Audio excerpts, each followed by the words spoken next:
जी अस्सलाम वालेकुम students, welcome to Rahman biology. मैं आपका टीचर रहमान मंजूर। तो आज के इस लेक्चर के अंदर ये हमारा चैप्टर नंबर 15 का लेक्चर नंबर 4 है और लेक्चर का नाम है ओस्मो रेगुलेशन इन एनिमल्स।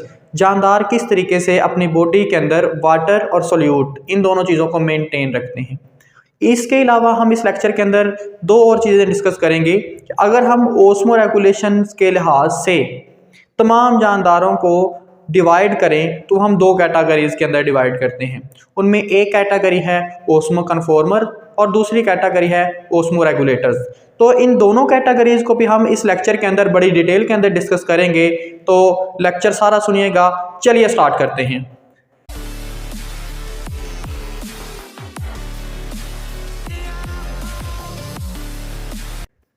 तो आज के हमारे लेक्चर का नाम है osmo regulation in animals. Animals के अंदर ओस्मो रेगुलेशन।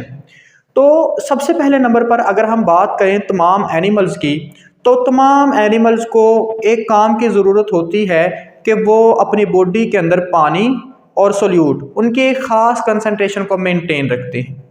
तो देखें कि तमाम जानदारों को अपनी बॉडी के अंदर पानी और सोल्यूट इन दोनों को बैलेंस में रखने की ज़रूरत है। ना तो पानी और सोल्यूट को ज़रूरत से ज़्यादा करने और ना ही इसको कम करने की ज़रूरत है, बल्कि पानी और सोल्यूट को अपनी बॉडी के अंदर ये बैलेंस रखने की ज़रूरत है इस दुनिया में मौजूद तमाम जानदारों को। तो देखें कि यही यहाँ पे लिखा गया है कि तमाम एनिमल जो हैं require balance of water and solute in the body. तमाम जानदारों को बॉडी के अंदर पानी और सोल्यूट को एक बैलेंस में रखने की ज़रूरत है।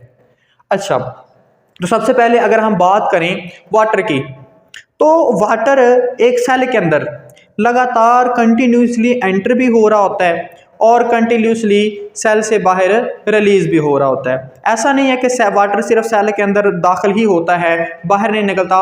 वाटर और सोल्यूट दोनों ही जो है वो सेल के अंदर दाखिल भी हो रहे होते हैं और जितनी मिकदार में पानी और सोल्यूट सेल के अंदर दाखिल हो रहे होते हैं उतनी ही मिकदार में पानी और सोल्यूट सेल से बाहर खारिज भी हो रहे होते हैं। तो देखें कि वाटर जो है continuously leaves and enter the cell. ये सेल के अंदर लगातार जो है वो सेल से बाहर भी निकलता है और लगातार सेल के अंदर एंटर भी होता है। अब जितनी मिकदार में पानी और सोल्यूट सेल के अंदर दाखिल होंगे और उतनी ही मिकदार में वाटर और सोल्यूट सेल से बाहर निकलेंगे, तो सेल के अंदर तो वाटर और सोल्यूट की जो क्वांटिटी है, जो मिकदार है, उसको बैलेंस खुद ब खुद ही रखा जाएगा, क्योंकि जितनी मिकदार में ये दोनों चीज़ें सेल के अंदर एंटर हो रही हैं उतनी ही मिकदार में बाहर रिलीज भी हो रही हैं, बाहर खारिज भी हो रही हैं। इस वजह से सेल के अंदर वाटर और सोल्यूट की क्वांटिटी को बैलेंस रखा जाता है, मेंटेन रखा जाता है किसी भी सेल के अंदर। तो देखिए कि quantity of water and solute are kept in balance. पानी और सोल्यूट की जो मिकदार है उसको बॉडी के अंदर या सेल के अंदर क्या रखा जाता है, बैलेंस रखा जाता है। तो ये तो हो गया कि जानदार अपनी बॉडी के अंदर जो है पानी और सोल्यूट की मिकदार को बैलेंस रखते हैं, जिसे हम कहते हैं ओस्मो रेगुलेशन इन एनिमल्स। जानदारों के अंदर ओस्मो रेगुलेशन।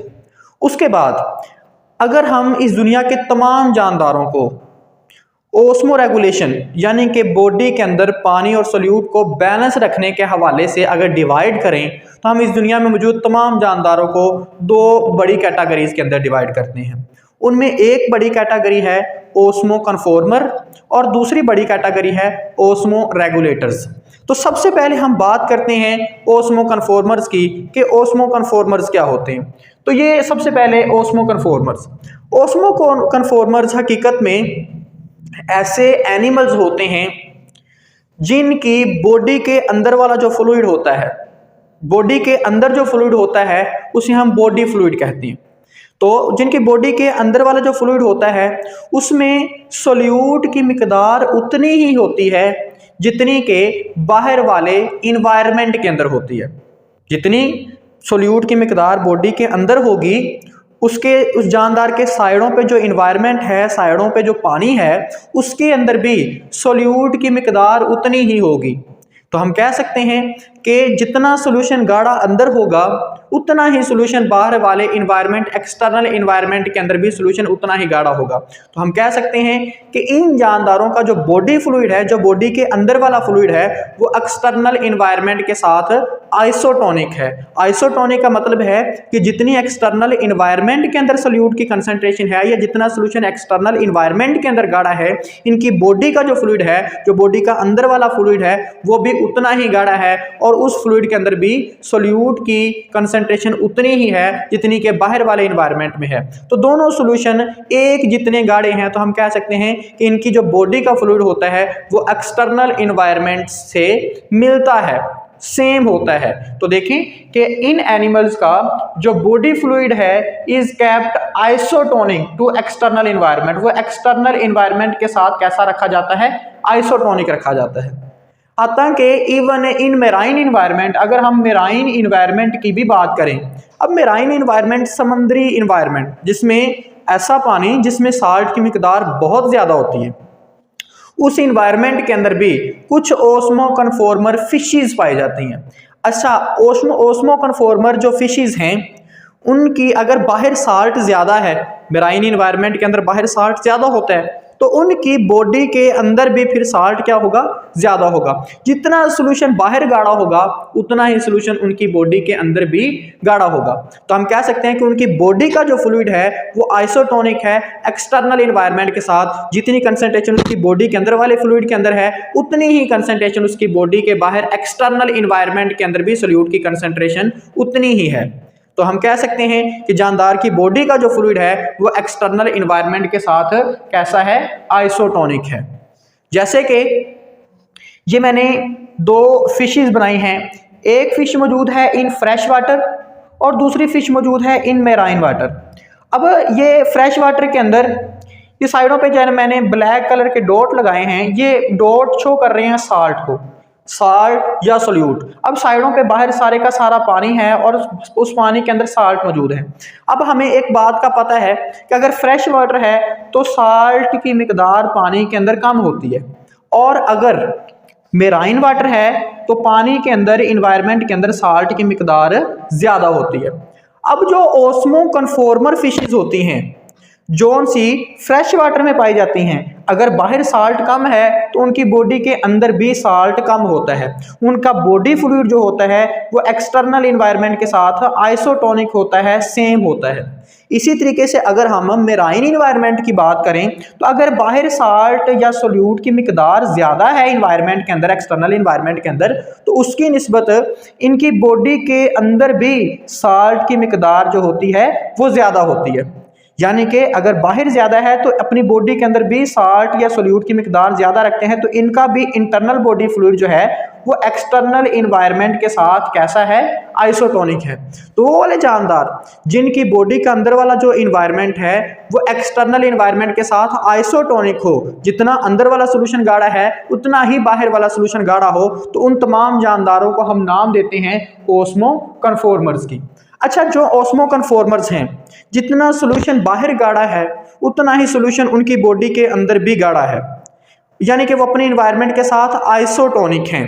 तो इनको अब किसी भी चीज़ को, अगर पानी इनकी बॉडी के अंदर जितना एंटर हो रहा है उतना ही पानी इनकी बॉडी से रिलीज भी हो रहा है, और अगर जितनी मिकदार में इनकी बॉडी के अंदर साल्ट या सोल्यूट एंटर हो रहा है उतनी सी मिकदार में इनकी बॉडी से साल्ट या सोल्यूट बाहर भी निकल रहा है।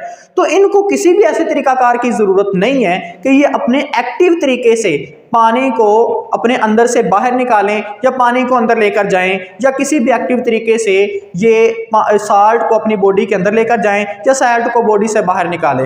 इनको ऐसे किसी भी एक्टिव तरीकाकार की ज़रूरत नहीं है। इनकी बॉडी जो है वो एक्सटर्नल इन्वायरमेंट के साथ आइसोटोनिक है, सेम कंसंट्रेशन है। इन जानदारों को अपने इन्वायरमेंट से कोई भी खतरा नहीं है।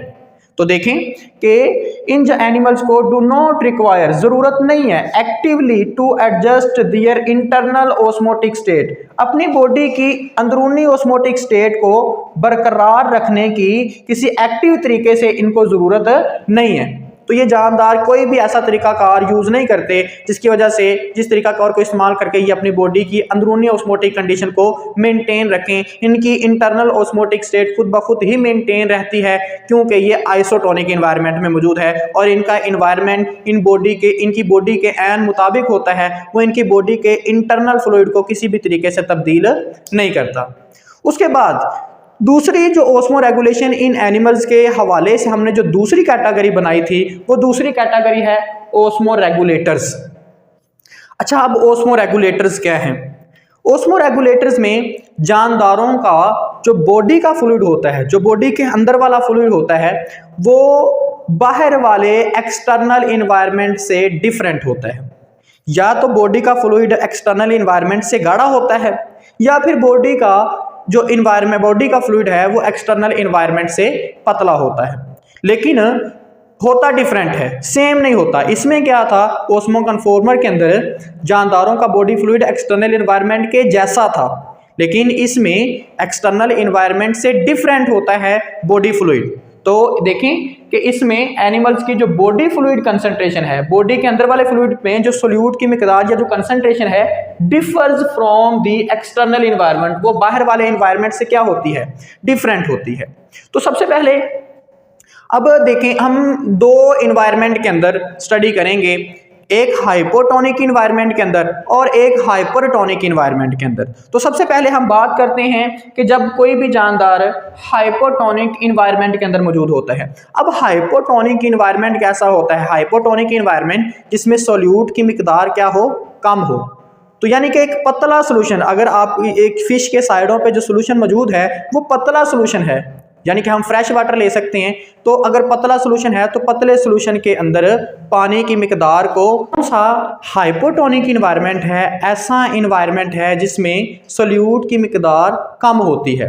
अब जैसे कि हम दूसरे नंबर पर ले सकते हैं फ्रेश वाटर वाला इन्वायरमेंट। फ्रेश वाटर इन्वायरमेंट ऐसा इन्वायरमेंट होता है जिसमें सोल्यूट की मिकदार क्या होती है, कम होती है। तो अगर कोई भी फिश वो एक हाइपोटोनिक इन्वायरमेंट यानी कि पतले इन्वायरमेंट के अंदर मौजूद है, तो देखें कि इसमें साइडों पे इन्वायरमेंट के अंदर जो सोल्यूट की मिकदार है वो सोल्यूट की मिकदार कम है और उसकी निस्बत जो जानदार की बॉडी के अंदर सोल्यूट की मिकदार है वो ज़्यादा है। तो देखें, इसमें हाइपोटोनिक इन्वायरमेंट जब कोई भी फिश मौजूद होगी तो अंदर वाला सोल्यूशन जो है वो गाढ़ा और बाहर वाला जो एक्सटर्नल इन्वायरमेंट है हाइपोटोनिक होने की वजह से वो पतला है। अब इस तरह के इन्वायरमेंट के अंदर एक पतले सोल्यूशन से जो पानी के मॉलिक्यूल्स होते हैं वो इनकी बॉडी के अंदर एंटर होते हैं, यानी कि एक पतले सोल्यूशन से पानी इनकी बॉडी के गाढ़े सोल्यूशन की तरफ खुद ब खुद ओस्मोसिस की वजह से एंटर होगा। अब जब पानी इनकी बॉडी के अंदर एंटर होगा तो कुछ इस तरीके से इनकी बॉडी के अंदर जो पानी की कंसंट्रेशन है वो ज़्यादा हो जाएगी। अब बॉडी के अंदर ये जो पानी की कंसंट्रेशन ज़्यादा हो गई, इस एक्सेस वाटर को अब इन्होंने अपनी बॉडी से बाहर खारिज करना होता है। तो ये क्या करते हैं, एक्सेस वाटर को अपनी बॉडी से बाहर रिलीज करते हैं। किस इन्वायरमेंट के अंदर? हाइपोटोनिक इन्वायरमेंट के अंदर। हाइपोटोनिक इन्वायरमेंट के अंदर इन्होंने अपनी बॉडी से पानी को क्या किया, रिलीज किया। और जब ये अपनी बॉडी के अंदर से पानी को रिलीज करते हैं तो दोबारा फिर अपनी पहली कंडीशन के अंदर वापस आ जाते हैं। तो एक हाइपोटोनिक इन्वायरमेंट के अंदर बाहर वाला सोल्यूशन गाढ़ा और इनकी बॉडी का अंदर वाला बाहर वाला सोल्यूशन डाइल्यूट यानी कि पतला, और इनकी बॉडी के अंदर वाला जो सोल्यूशन होता है वो गाढ़ा होता है। और इस वजह से पतले सोल्यूशन से गाढ़े सोल्यूशन की तरफ पानी इनकी बॉडी में एंटर होता है, और इनके पानी में बॉडी एंटर जब होता है तो तब पानी इनकी बॉडी में एक्सेस ज़्यादा हो जाता है और इस एक्सेस वाटर को इनकी बॉडी से बाहर निकाला जाता है हाइपोटोनिक इन्वायरमेंट के अंदर, और ये फिश जो होती है अपनी पहली कंडीशन में फिर वापस आ जाती है। ये उसके बाद दूसरे नंबर पर हम बात करते हैं हाइपरटोनिक इन्वायरमेंट के अंदर। अब इसमें क्या है, इसमें हाइपरटोनिक इन्वायरमेंट एक ऐसा इन्वायरमेंट होता है जिसमें जो जानदार की बॉडी का जो फ्लूइड होता है उसमें कंसंट्रेशन कम होती है और जो जानदार की बॉडी से बाहर वाला एक्सटर्नल इन्वायरमेंट होता है उसमें जो सोल्यूट की कंसंट्रेशन है वो ज़्यादा होती है। अब देखें हाइपरटोनिक इन्वायरमेंट, ऐसा इन्वायरमेंट है जिसमें सोल्यूट की कंसंट्रेशन क्या हो, ज्यादा हो। तो ये अब इन्वायरमेंट के अंदर सोल्यूट की कंसंट्रेशन ज्यादा है और उसकी निस्बत जानदार की बॉडी फ्लूइड जो है उसमें कंसंट्रेशन कम है। तो जिसमें जानदार की बॉडी फ्लूइड की कंसंट्रेशन एक्सटर्नल इन्वायरमेंट से डिफरेंट होगी वो वाला जानदार कहलाएगा ओस्मो रेगुलेटर्स। इसमें क्या होगा, इसमें बाहर साल्ट ज्यादा होने की वजह से जो साल्ट हैं वो इनकी बॉडी के अंदर एंटर होंगे। अब जब साल्ट इनकी बॉडी के अंदर एंटर होंगे तो कंडीशन कुछ ऐसी बन जाएगी कि इनकी बॉडी के अंदर अब साल्ट जो है वो ज़रूरत से ज़्यादा बढ़ गए हैं। अब जब साल्ट इनकी बॉडी के अंदर ज़रूरत से ज़्यादा बढ़ जाते हैं तो ये क्या करते हैं, एक्सेस साल्ट को बॉडी से बाहर रिलीज करवाते हैं, बॉडी से बाहर एक्सक्रीट करवाते हैं, खारिज करवाते हैं और ये फिश जो है दोबारा फिर अपनी पहली कंडीशन में वापस आ जाती है। तो अगर हाइपरटोनिक इन्वायरमेंट है तो हाइपरटोनिक इन्वायरमेंट में साल्ट या सोल्यूट वगैरह से बॉडी से बाहर निकाला जाता है, और अगर हाइपोटोनिक इन्वायरमेंट है तो उसमें एक्सेस वाटर को बॉडी से बाहर निकाला जाता है। तो ये था हमारा आज का लेक्चर।